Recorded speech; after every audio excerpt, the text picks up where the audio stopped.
Now we have a fascinating guest for you guys, Professor Adam Berinsky from MIT. He teaches political science, and he's dove into the numbers on false beliefs about Obama and some other issues and what drives it. It's a really interesting article I read on this. Professor Berinsky, welcome to the Young Turks. Great, thanks for having me. We appreciate you coming on. So, for example, we have, according to one poll, about 24% of the country that believes that Barack Obama is Muslim. Now, that's mental. He's not Muslim, yet it somehow took hold in America. There's many questions to ask about that. Let me start by asking, is it broad-based? Does everybody, does a quarter of everyone, Republicans, Democrats, et cetera, think he's Muslim, or is it based on their political affiliation? It's very much based on political affiliation. I think that one thing you can say about politics is that where you stand depends on where you sit, and it's very much dependent on whether or not people are Republicans or Democrats. Very few Democrats believe that he is a Muslim, and a very large proportion of Republicans believe this, or say that they're not sure. Mm-hmm. And so what do we think is driving that? I mean, I not only would I have guessed that, but I've seen those numbers before. Yeah. So why do we have Republicans and Democrats thinking two different facts? Well, I think it comes down to the kinds of things that party elites and party leaders are saying. Just the other day, Newt Gingrich was saying that Obama might hold Kenyan anti-colonial worldviews. And, these are very much code words for trying to label Obama as a non-citizen, someone who's not American. And it's not that Republican leaders will come out and say this, because if you see in interviews where these issues came up, is Obama Muslim, is Obama a citizen, no one's coming out and saying that these are true facts, but they're not backing down quite as vigorously or quite as fast as you would expect them to. And I think that this really translates through to what ordinary citizens believe. If there's one thing that we know in political science about public opinion and public opinion polls, it's that people are very much work with the quality of information that they're given by their politicians. And if you hear a story enough from people that you believe and trust, then you're going to start to believe it yourself. Well, the other thing, Professor Berinsky, is that, I have a theory, and let me float it by you here and see what happens, is that we have a unilateral disarmament by one side of the political equation in this country. So when Fox News and Rush Limbaugh and Republican political leaders throw out that idea, either implying it or sometimes directly saying it, and the other side doesn't respond at all, well, what do you expect people to believe?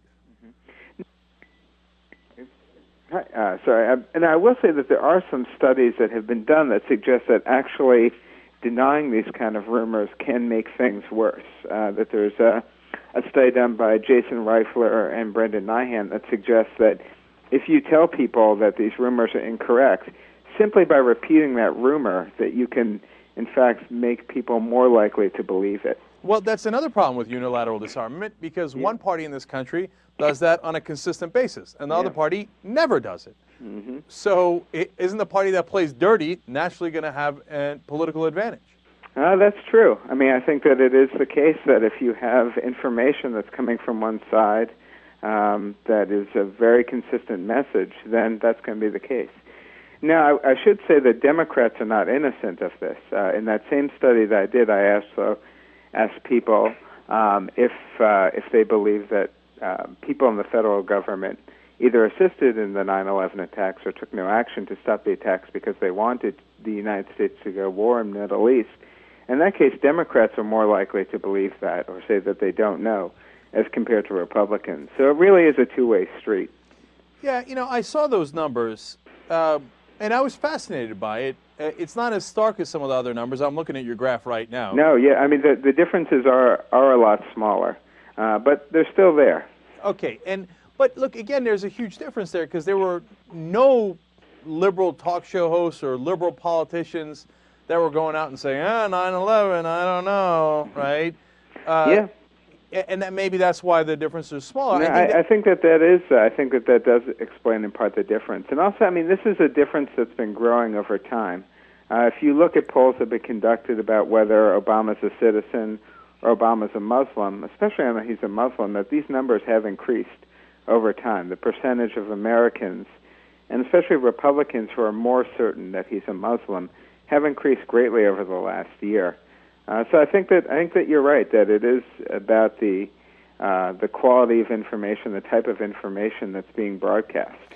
And you know, that's the other part of it. Democratic politicians, I mean, they run for the hills on anything like this. Look at how they fired Van Jones immediately on the suggestion that he might have once agreed with someone who said that 9/11 might have been in his, whatever it was, he was gone, right? So he was obliterated, wiped off the map. Now, but that's one part of it. The other part of it is the Democrats don't have a propaganda machine. The Republicans have Fox News Channel. It's a machine that works day in, day out, creating nonsense things about Bill Ayers and, you know, and terrorist connections and Maoism and Acorn.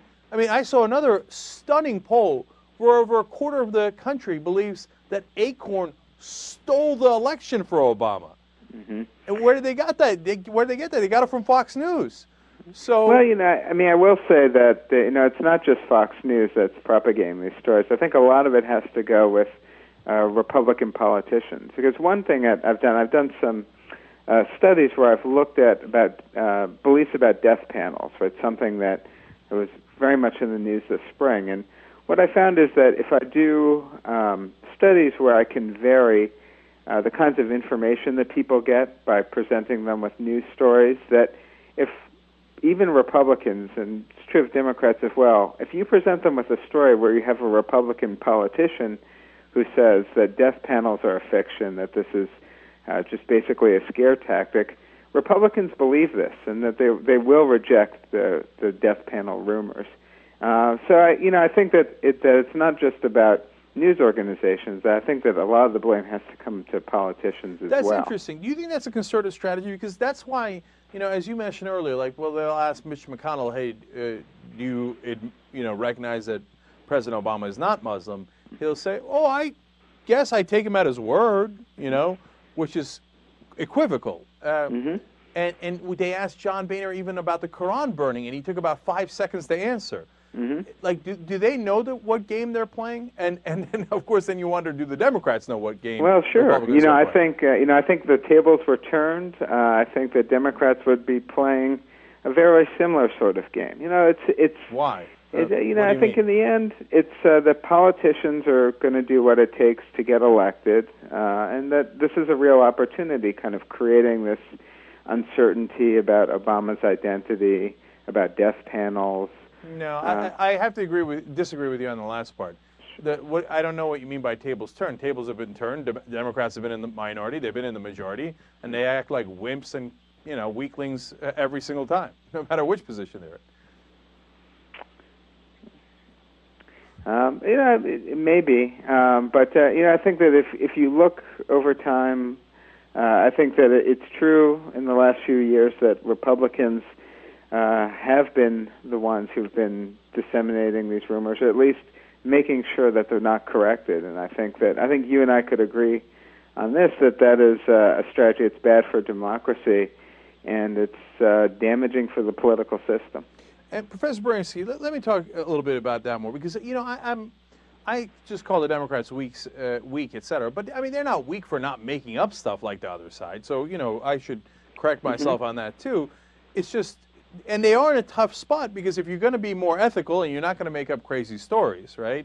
Mm-hmm. How do you fight back? Because even if you come out strong, you said earlier in the interview that sometimes that winds up reinforcing the opinions that are already held. So how do you get out of that tight spot? That's really true. I mean, that's the kind of research that I've been working on. Because as I mentioned, this other team of researchers had looked into this question, and there's some work in psychology that suggests that the more that you repeat a rumor, even if it's correcting the rumor, just the fact that people hear the rumor over and over makes it more familiar. So let's say that when they hear a story, say Obama's a Muslim, there's questions about Obama's citizenship, they might say, hey, that sounds familiar to me. I've heard something about that before, and forget that it was corrected in that same thing. So it's really difficult to see. I think that what I found so far is that basically if Republicans come and out and say that these rumors are false and they do it unequivocally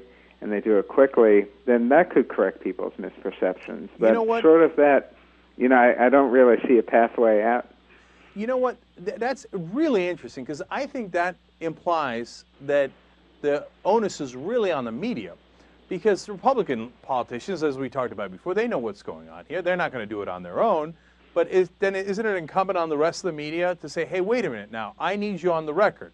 Mm-hmm. Where are you on this? Do you think Acorn actually stole the election? Do you think Obama's actually Muslim? And have them repudiated. If not, I don't know, just point out to the American people that they're lying.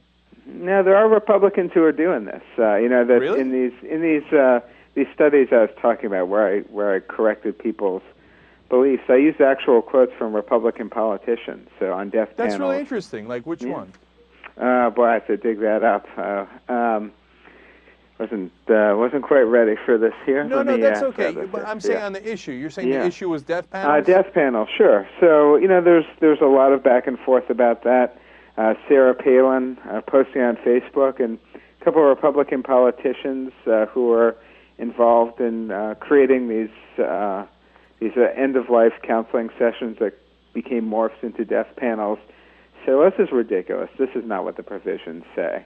I read somewhere that Sarah Palin said this, and this is just crazy, right? And these are things that were out in the media. I found these in news stories, but certainly they didn't get the kind of play that Sarah Palin's Facebook post did.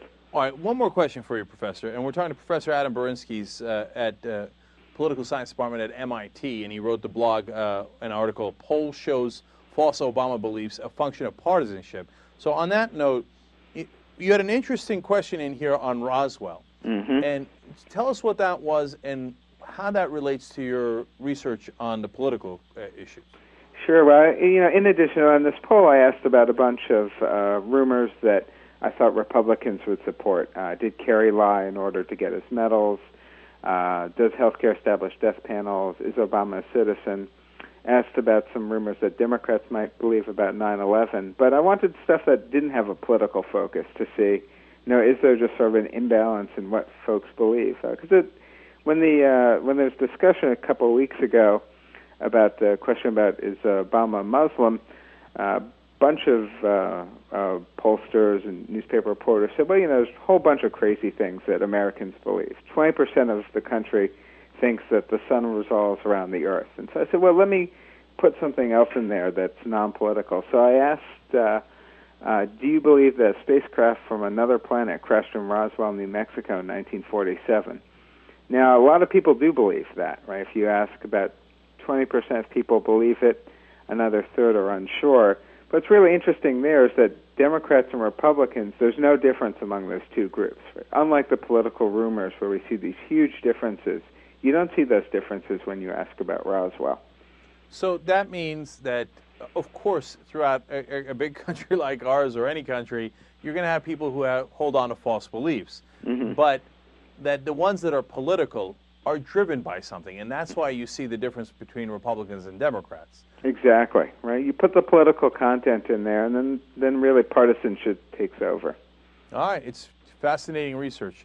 Thank you so much for coming on. Excellent. Well, thank you very much for having me. All right, Professor Berinsky from MIT. Thank you. All right, we will be back, and we will talk to a conservative who believes that labor in this country has too much power, and that that needs to be corrected by management having even more power. That should be an interesting conversation. Young Turks.